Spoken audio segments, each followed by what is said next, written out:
Nosso pensamento hoje, irmãos, o Evangelho segundo São Marcos, capítulo 5, começando com o versículo 1. Marcos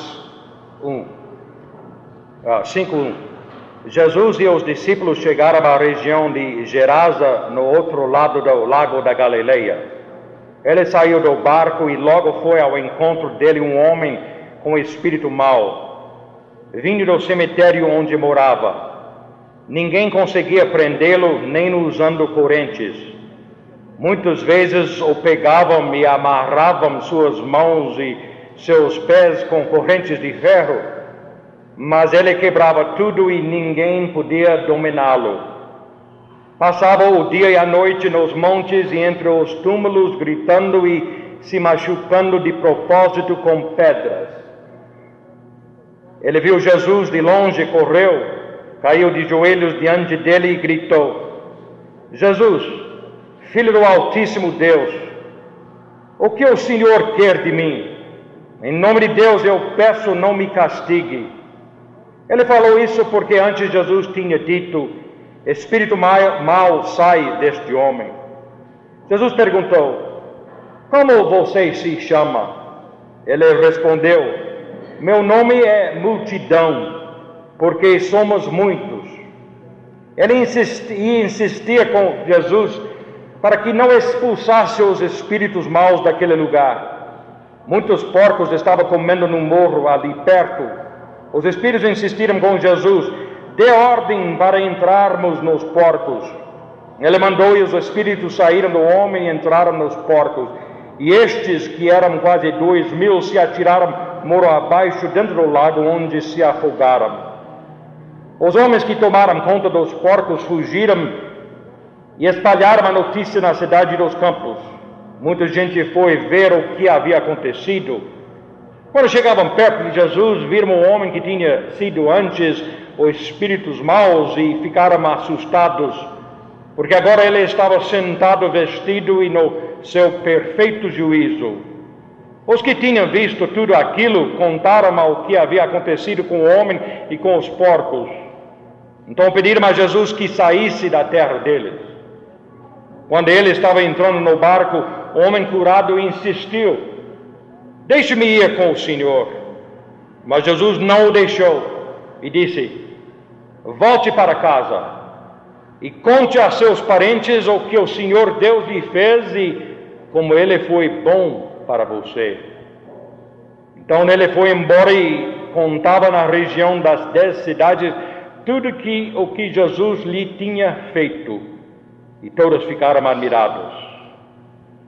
E para o nosso pensamento, irmãos, este versículo 19: volte para casa e conte aos seus parentes o que o Senhor Deus lhe fez e como ele foi bom para você. Quando você está só, se lembra das coisas que lhe têm ferido? Já foi atormentado pelas falhas que tem cometido? Quando se encontra com pessoas que lhe faz lembrar dos seus fracassos, você se sente mal? Você sente de vez em quando uma autoacusação? Pensa que deve punir a si mesmo por aquilo que você tem feito errado ou por aquilo que você deixou de fazer?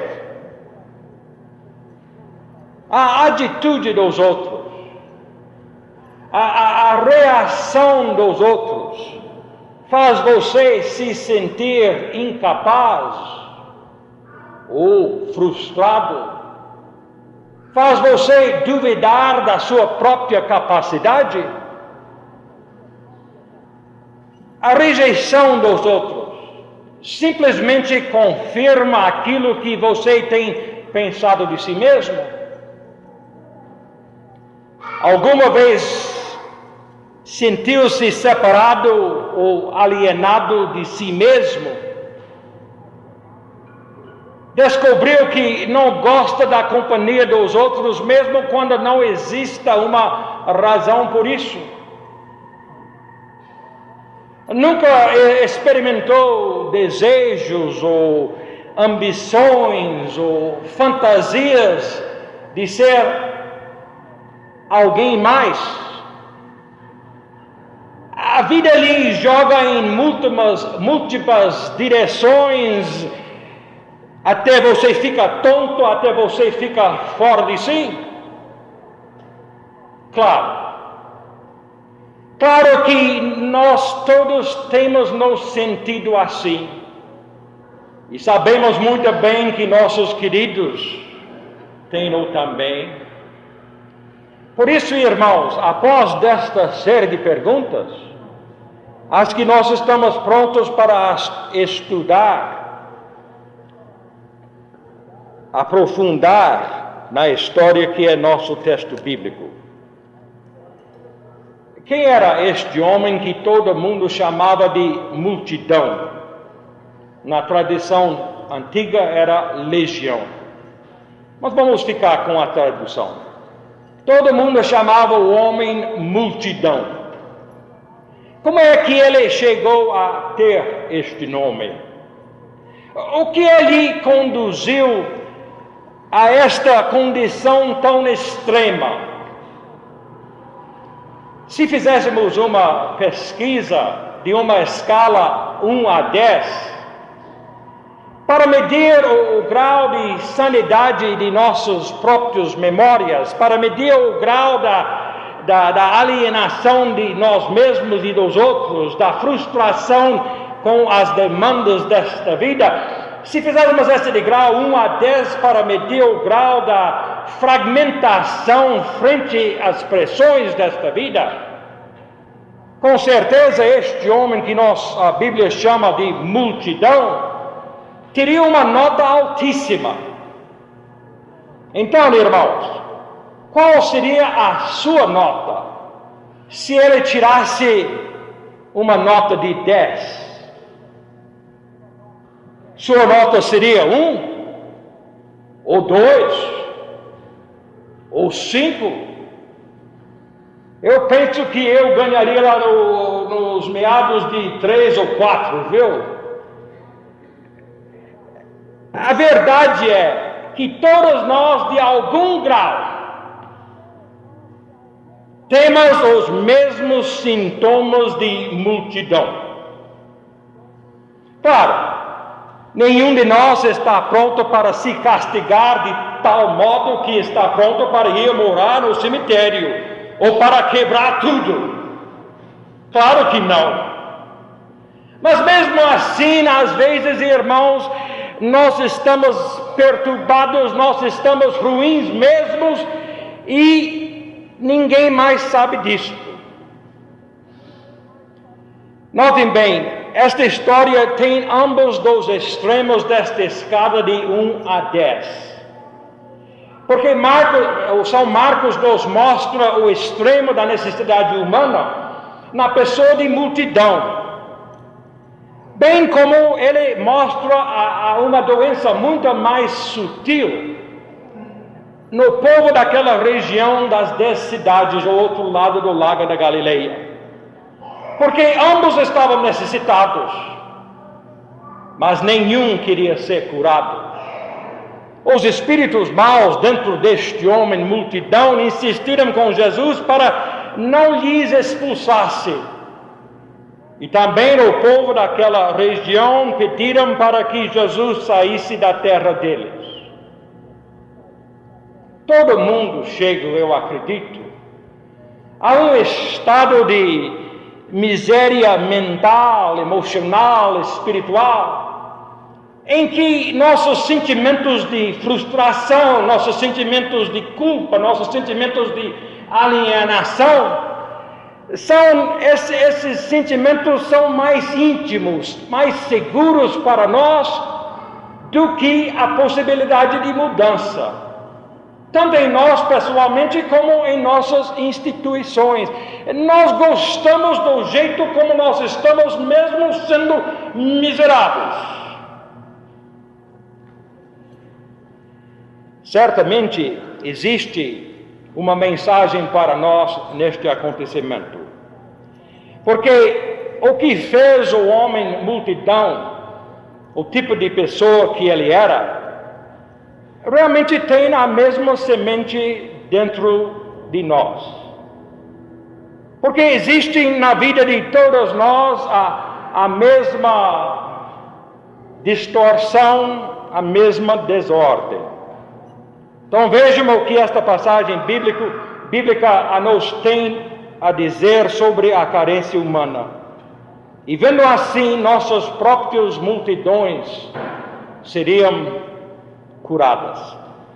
Mas antes, irmãos, de realmente tratar do homem chamado multidão, vamos ter uma nota de cautela.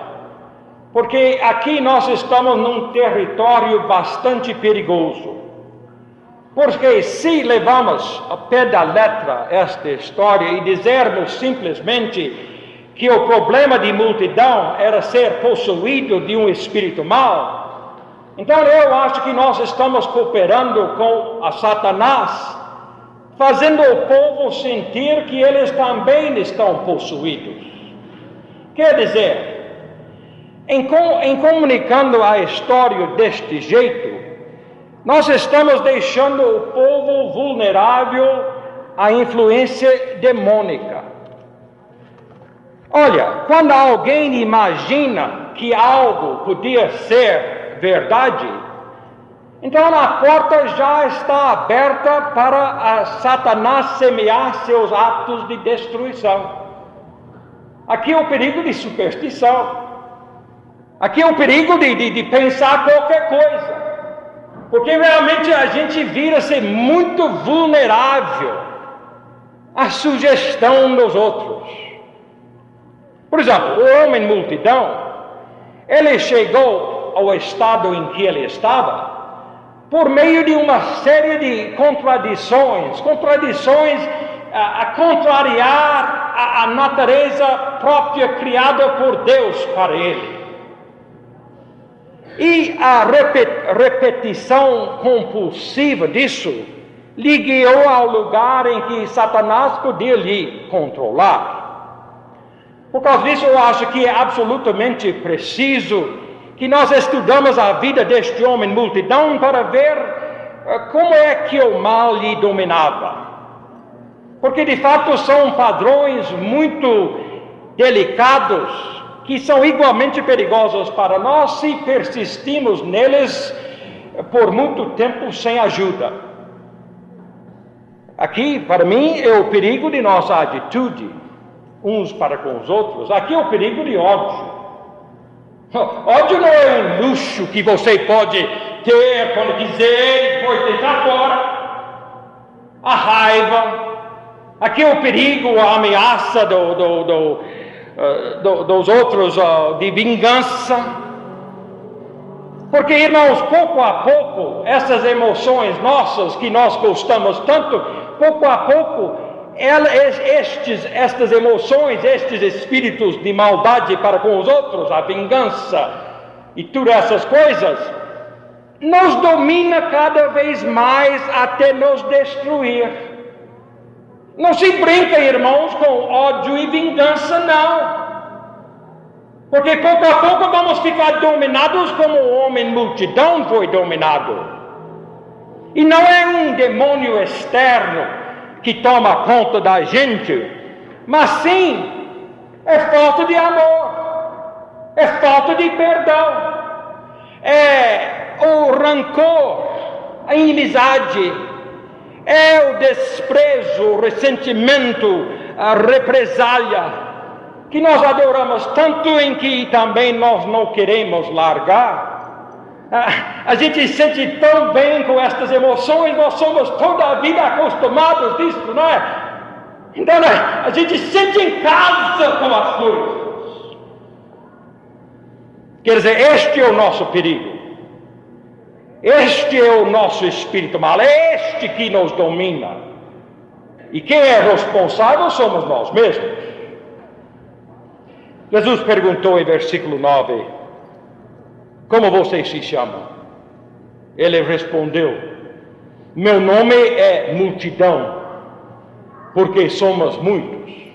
Interessante, não é? A resposta dele: somos muitos.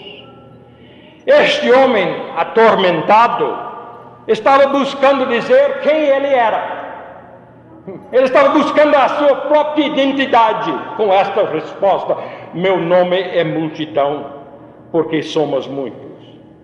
Era a tentativa dele de descrever as forças motoras dentro dele, que ninguém de fora conhecia, e que ele mesmo não podia dizer a ninguém mais. Então esse é o jeito dele de descrever estas forças. Meu nome é multidão, porque dentro de mim nós somos muitos. E realmente eram sem número os apetites, os desejos, as frustrações.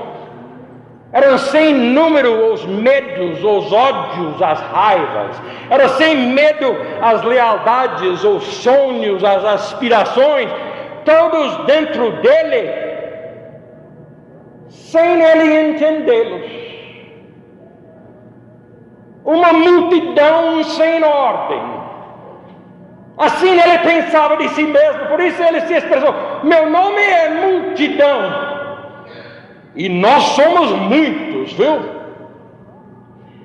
Parece familiar esta lista. A verdade, irmãos, que nós temos multidão. Nós somos multidão. Nós nem sabemos que somos tantos. Por exemplo, nós queremos amar todo mundo e ser amado por todo mundo. Mas mais do que nunca, nós somos odiosos e vingativos. Não é nosso desejo: eu quero amar, mas de repente alguma coisa não me deixa. Nós desejamos nos comunicar, nos interessar verdadeiramente uns com os outros, mas somos tão indiferentes. Ansiamos pensar nos outros, mas descobrimos até nossos atos mais generosos são simplesmente uma camuflagem de nosso ego, de nosso amor próprio. Tudo que eu faço pensando em você, eu sempre tenho uma segunda intenção, né? Aspiramos em servir a Jesus Cristo. Queremos com todo o nosso coração servir Cristo, está certo? Mas ao mesmo tempo, irmão, nós somos muito ambiciosos por poder e posição. Ao mesmo tempo, nós somos muito ambiciosos por ter as coisas que nós podemos tocar e saborear. O homem multidão estava fragmentado. Em vez de ser unido em um todo, ele estava dividido entre si mesmo. De fato, irmãos, o pecado é o grande fragmentador desta vida.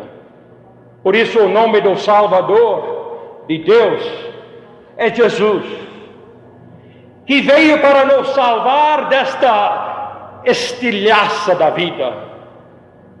Jesus é o Salvador, irmãos, que trouxe a vida integral, que une a gente num todo. Deixa-me sugerir, eu vou deixar a minha imaginação correr um pouco, com sua permissão, o que tinha acontecido com o homem chamado multidão. Como toda pessoa, ele possuiu uma consciência.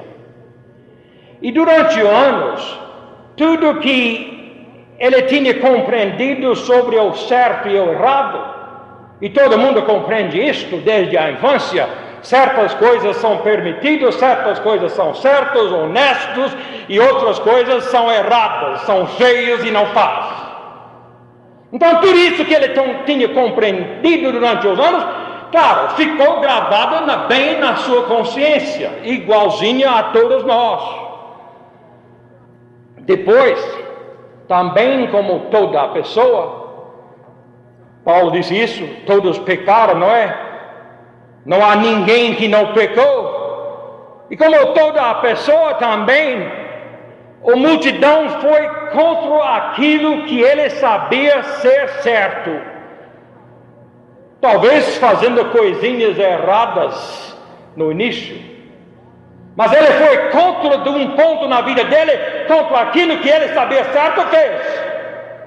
E logo ele sentiu o sinal da alarme da sua consciência dentro dele, e logo se sentiu culpado, mas ele não falou disso com ninguém. Levou a culpa de fazer o errado. E sem demora, ele começou de não gostar mais de si mesmo por ter feito o errado. Eu tenho cada coisa na minha infância que me marcou.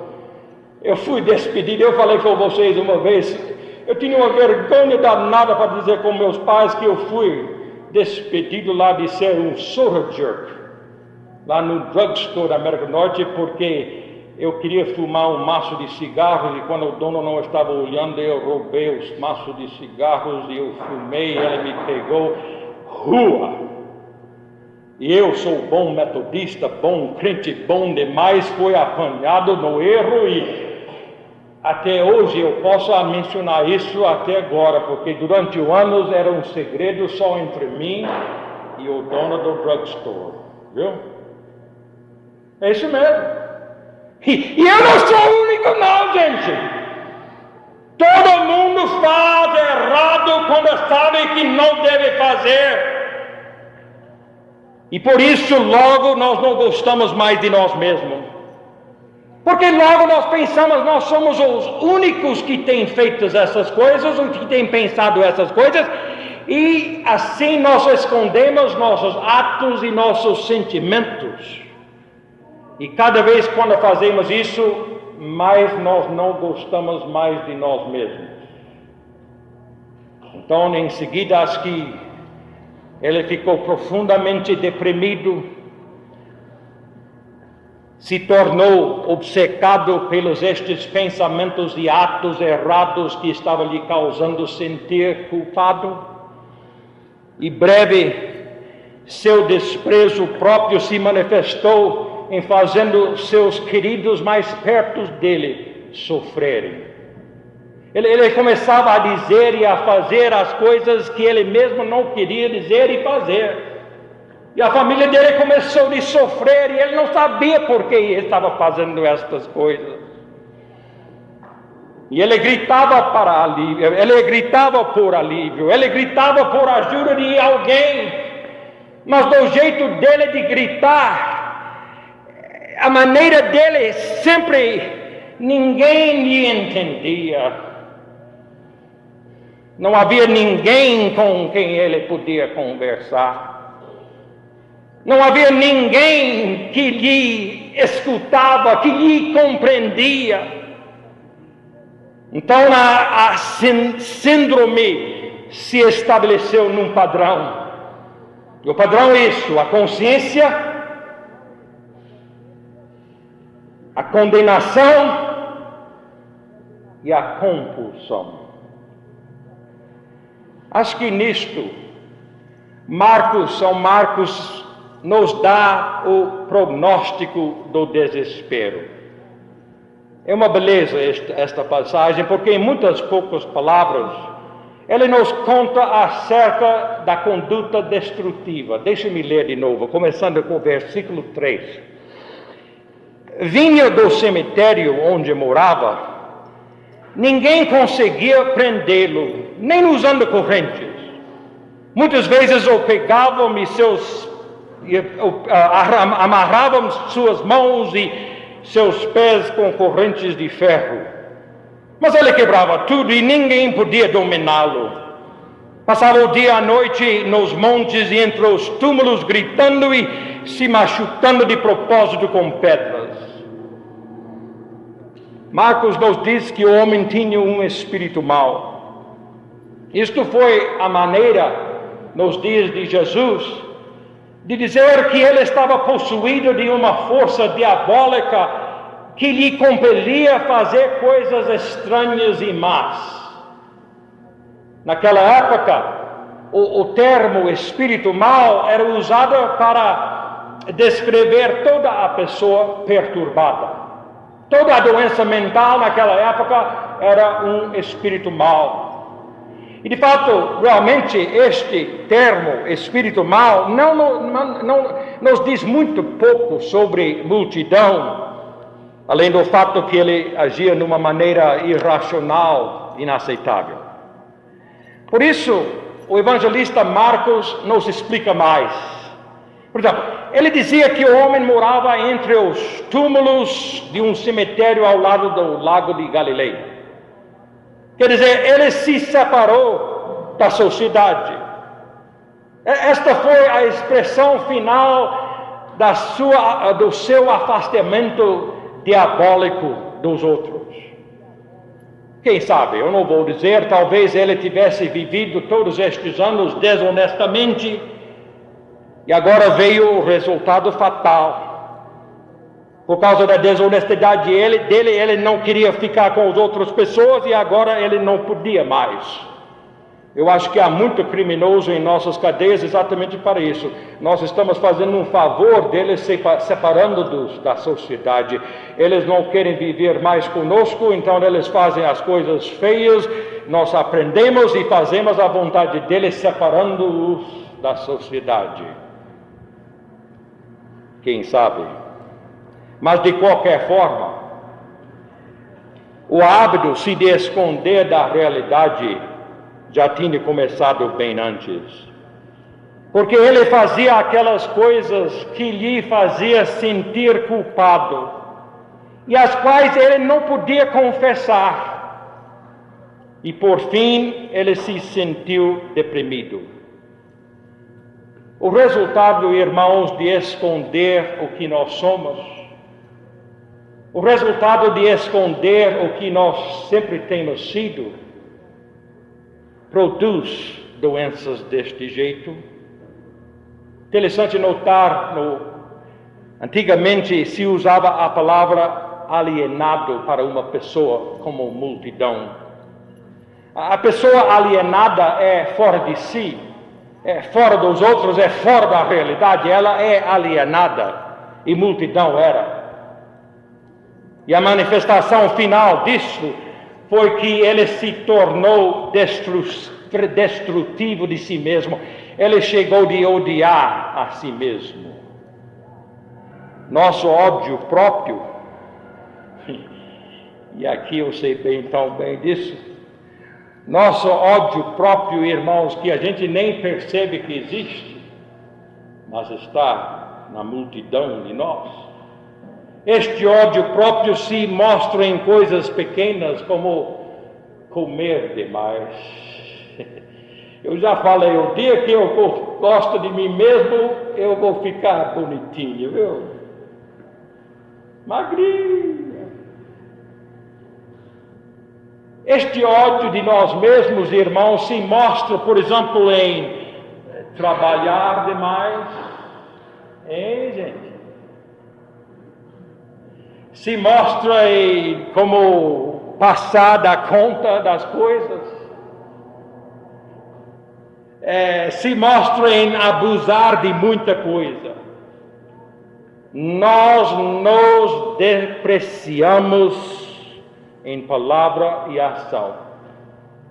Sorte minha, irmão, sabe uma coisa?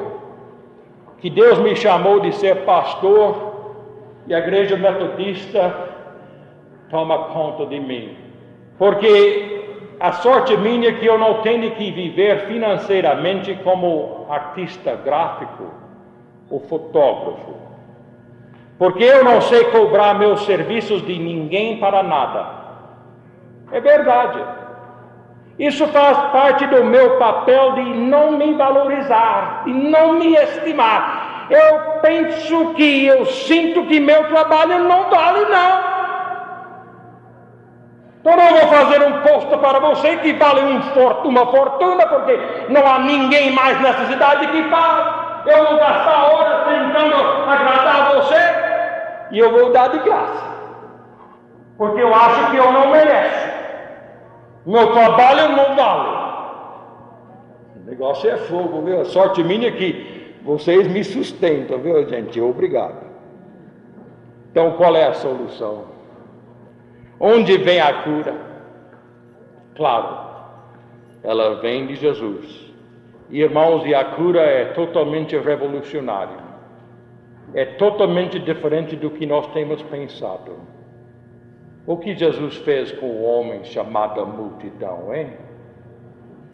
Ele encorajou o coitado, ajudou a multidão a ver a si mesmo como era e aceitar e amar a si mesmo. Aleluia. Oh, gente, quando nós vamos ter um tipo de evangelização em que quando nós saímos das portas desta igreja para simplesmente ajudar o povo a começar a amar a si mesmo e aceitar a si mesmo. Este dia chega, o reino de Deus vai chegar, viu? E vai ter um avivamento em nossa cidade que nunca viu antes. É revolucionário isto. Estava falando com minha esposa. Vocês sabem que a graça de Deus é maior do que todo o nosso pecado. Justamente a hora em que nós pecamos, a hora em que nós ficamos derrotados e perdidos, é esta hora em que a graça nos atinge. E o que nós fazemos na igreja? Quando eu fico em dificuldades com problema, ou vício, ou algum ato errado, eu afasto da igreja, eu fojo da igreja. E nós fazemos isso com os outros. Gente? Está me escutando? Para assegurar, estou terminando, eu passei a hora hoje, viu, gente? 33 minutos já. Para assegurar o milagre que tinha acontecido mesmo, Jesus mandou os espíritos maus entrarem nos porcos que estavam lá perto no morro. Este acontecimento é tão estranho, é tão distante, é tão difícil a gente entender daquele negócio dos 2.000 porcos. Esse é muito lombo, não é? 2.000 porcos. Então eles atiraram morro abaixo dentro do lago onde se afogaram. Oh, gente, tomara que nós tivéssemos aqui hoje alguns 2.000, alguns 20 porcos daria, viu? Talvez 2 que pudessem nos garantir que nós somos livres como aquele homem foi depois daquele acontecimento. Já pensou? Que jeito formidável de nos livrar de nosso espírito de porco, não é? Manda mesmo nos bichos. Os porcos eram um símbolo, eles eram a confirmação da libertação do homem, do fato que o homem foi libertado. Era um sinal visível que todo mundo podia ver. E os espíritos maus dentro dele fugiram para sempre, simbolicamente, nestes porcos. Ou talvez literalmente, eu não sei. Deixe-me fazer uma pergunta. Se nós criamos porcos para nos alimentar fisicamente, não é, João? É gostoso um lombinho de vez em quando. Se nós fazemos isso, então, por que não os porcos podem ser usados para assegurar a cura de uma pessoa como foi feito aqui neste acontecimento, hein? Na cura de multidão, podemos ver o que pode significar nossa própria cura. Jesus tem prometido, irmãos, de satisfazer todas as nossas necessidades. Ele está aqui hoje. Ele está aqui agora, neste instante, neste culto, e está nos perguntando: quem é você, hein? Quem é você? Mesmo que ele Ele já nos conhece justamente como nós somos. Quem é você? Ele vê dentro de nós uma multidão de compulsões, uma multidão de desejos, de ambições, de sonhos, de aspirações. E nós somos totalmente livres para lhe dizer tudo sobre nós mesmos. Ninguém precisa esconder-se mais entre os túmulos. E as forças divergentes dentro de nós saem e são banidas para sempre. Realmente, irmãos, não é necessário nós vivermos mais com a culpa, com remorso, porque respondendo ao amor de Deus revelado na pessoa de Jesus Cristo, que Ele nos ama exatamente como nós somos, com a multidão das coisas que nós temos dentro de nós, nós estamos livres para sempre. Aleluia. E nosso texto: volte para casa e conte aos seus queridos, aos seus parentes, como o Senhor Deus lhe fez e como Ele foi bom para você. Aleluia. Oremos. Nosso Deus, nosso Pai Celeste, damos-te graças por tua palavra, especialmente este trecho em que fala deste homem tão perturbado. Damos-te graças do fato que ele foi livre naqueles dias, e a mesma graça é nossa hoje está nos libertando. E te damos graças, ó Deus, por Senhor ser tão bom para conosco, de nos amar, de nos perdoar, de nos aceitar exatamente como somos, apesar de nós não merecermos. E te agradecemos por isso, ó Pai. Oramos em nome de Jesus. Amém.